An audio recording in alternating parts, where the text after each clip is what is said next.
हाथावा में हसुआ पूरी लेके चलले भैया है। हाथावा में हसुआ पूरी लेके चलले भैया है। बहिन सभे गीत गावे होवे देव पूजैया है। बहिन सभ गीत गावे होवे देव पूजैया है। बहिन सभ गीत गावे भैया के हरते कलमई दुखवा बोलैया है। भैया के हरते कलमई दुखवा बोलैया है।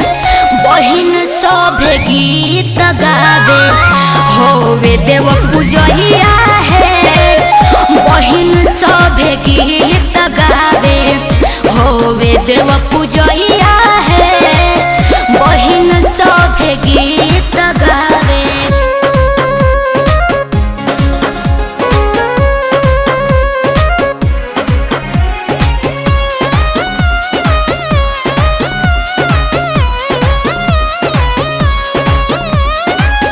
आगे आगे चमरा बजावे ढोल सोहनैया है।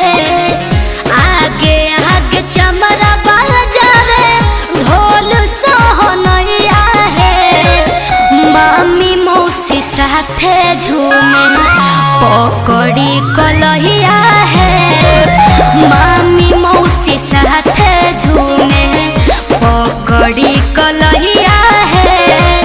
मामी मौसी साथे झूमे अमन गुंजन के केतना करियै बड़ैया है। अमन गुंजन के केतना करियै बड़ैया है।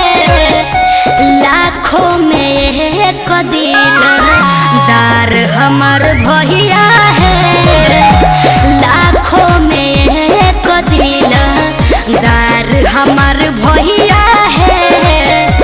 लाखों में भैया हमार। अगे अब तोनी सब ढेर गा लेनी, अब हमनी सब गावैयो सुन।